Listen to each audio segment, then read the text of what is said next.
ശ്രീ യുവരാജ് ഗോകുൽ, യാഥാർത്ഥ്യങ്ങളെ നേരിടണം, അതിന് പിന്നിലെ കാരണങ്ങൾ അന്വേഷിക്കണം, നടപടി ഉണ്ടാകണം. പാലക്കാട് സംഭവിച്ചത് എന്ത് എന്ന് അങ്ങ് പറയുമോ? അതിനുശേഷം ജാർഖണ്ഡിലേക്ക് പോകാം. നമുക്ക് ആഘോഷമായി ഇപ്പോൾ മഹായുതി കുതിക്കുന്ന മഹാരാഷ്ട്രയിലേക്ക് അതിന് ശേഷം വരാം. പാലക്കാടും ജാർഖണ്ഡും, ശ്രീ യുവരാജ് ഗോകുൽ. സംബന്ധിച്ചിടത്തോളം പാലക്കാട് 2016 വളരെ കൃത്യമായ ഒരു രാഷ്ട്രീയ പോരാട്ടം നടന്നിരിക്കുന്നത്. കാരണം കഴിഞ്ഞ തവണ ശ്രീധരൻ സാറാണ് മത്സരിച്ചത്. അവിടെ BJP സ്ഥാനാർത്ഥിയായിട്ടാണ് അദ്ദേഹം മത്സരിക്കുന്നതെങ്കിലും നമുക്കറിയാം ശ്രീധരൻ സാർ എന്ന് പറയുന്നത് രാഷ്ട്രീയത്തിന് അതീതമായിട്ട് വോട്ട് കൊണ്ടുവരാൻ കഴിയുന്ന ഒരു ഫിഗറായിരുന്നു. അപ്പോൾ തീർച്ചയായിട്ടും അദ്ദേഹത്തിൻ്റെ വ്യക്തിപ്രഭാവം അവിടെ അത്രയേറെ സ്വാധീനം ചെലുത്തിയിട്ടുണ്ട് എന്നുള്ള കാര്യത്തിൽ ആർക്കും സംശയമൊന്നുമില്ല. അതിനു മുമ്പ് അവിടെ മത്സരിക്കുന്നത് ശ്രീമതി ശോഭാ സുരേന്ദ്രനാണ്. ശോഭ ചേച്ചി മത്സരിക്കുന്ന സമയത്ത് 16,000-ലധികം വോട്ടിൻ്റെ ലീഡിനാണ് ഷാഫി പറമ്പിൽ അവിടെ നിന്ന് ജയിക്കുന്ന സാഹചര്യം ഉണ്ടായിരിക്കുന്നത്. അപ്പം നിലവിൽ ആ ഒരു സാഹചര്യത്തോടടുത്ത് തന്നെയാണ് പാലക്കാട് നിൽക്കുന്നത് എന്ന് തന്നെയാണ് നമ്മൾ മനസ്സിലാക്കുന്നത്. അതിൽ നിന്ന് അധികം ഒന്നും മുമ്പോട്ട് പോകാൻ സാധിച്ചിട്ടില്ല. ഏതാണ്ട് അതിനോടടുത്ത് ഇപ്പോൾ 16,000 സംതിങ് ആയിരുന്നു എന്നുണ്ടെങ്കിൽ ഇപ്പോൾ 18,000 സംതിങ് എന്നുള്ളൊരു അവസ്ഥയിലേക്ക് നിൽക്കുന്നു.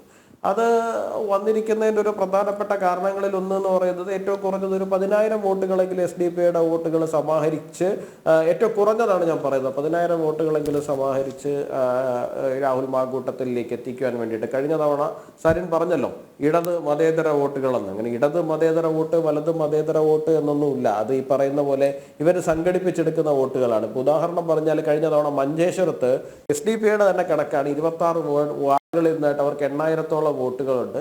ആ വോട്ടുകൾ മറിച്ച് UDF സ്ഥാനാർത്ഥിക്ക് കൊടുക്കുന്നതിന് വേണ്ടിയിട്ട് അവർക്ക് സാധിച്ചിട്ടുണ്ട് എന്നുള്ള കാര്യം. അപ്പോൾ അതുപോലെ തന്നെയാണ് പാലക്കാട് വരുമ്പോൾ അതിനോടടുത്ത നമ്പർ അല്ലെങ്കിൽ അതിനേക്കാളും മുകളിലേക്കുള്ള നമ്പർ തന്നെ അവർക്ക് സമാഹരിച്ചു കൊടുക്കുവാനും ഇടതുപക്ഷത്തേക്ക് പോകാൻ സാധ്യതയുണ്ടായിരുന്ന സാധാരണ വോട്ടുകളെ പോലും പറഞ്ഞ് കൺവിൻസ് പുറത്തെത്തിക്കുവാനും വേണ്ടിയിട്ട് അവർക്ക് സാധിച്ചിട്ടുണ്ടാവും. അപ്പോൾ രാഷ്ട്രീയമായി നോക്കുകയാണെന്നുണ്ടെങ്കിൽ ആ 10,000 വോട്ടുകളെ മാറ്റി നിർത്തിക്കഴിഞ്ഞാൽ ഏതാണ്ട് ഒരു 8,000 ആ റേഞ്ചിലുള്ള വോട്ടുകൾക്ക് താഴെയുള്ള വിജയം മാത്രമായിരിക്കും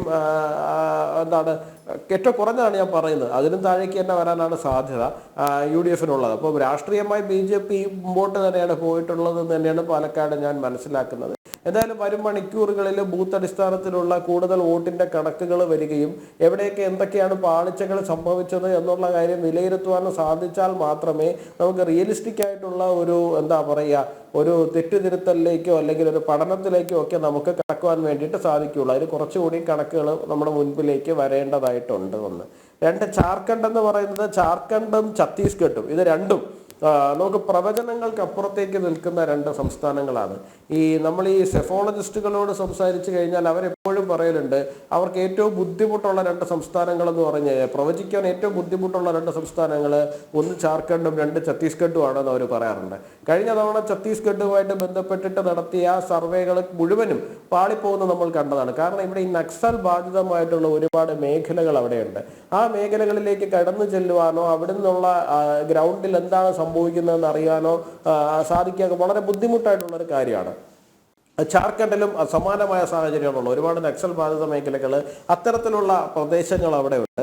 അപ്പോൾ ആ പ്രദേശങ്ങൾ പലപ്പോഴും BJPക്ക് കടന്നു കയറാൻ കഴിയാത്ത തലത്തിലുള്ള പ്രദേശങ്ങളായിട്ട് തന്നെയാണ് നിൽക്കുന്നത്. ഇപ്പോൾ സന്താൽ പൻഖാർ മേഖലയൊക്കെ BJPക്ക് കഴിഞ്ഞ തവണ ഒരു സീറ്റ് പോലും ലഭിക്കുന്ന സാഹചര്യം ഉണ്ടായിരുന്നതല്ല. ആ ഒരു മേഖല മൊത്തത്തിൽ BJP മത്സരിക്കുന്നില്ല. ആകെ 81 സീറ്റ് ഉള്ള ജാർഖണ്ഡിൽ അത് ഏതാണ്ട് 10-18 സീറ്റുകൾ ആ മേഖലയിൽ മാത്രമായിട്ടുണ്ട്.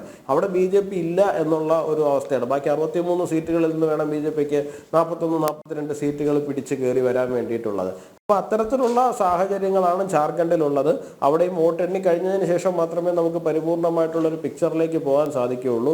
നിയമസഭാ തെരഞ്ഞെടുപ്പുകളിലേക്ക് വരുമ്പോൾ അത്തരത്തിലുള്ള പ്രശ്നം BJPക്കുണ്ട്. ലോക്സഭാ തെരഞ്ഞെടുപ്പിൽ നമുക്ക് സംസ്ഥാനം മുഴുവനായിട്ട് വരുന്ന സമയത്ത് ഒരു അപ്പർ ഹാൻഡ് ലഭിക്കാറുണ്ട്.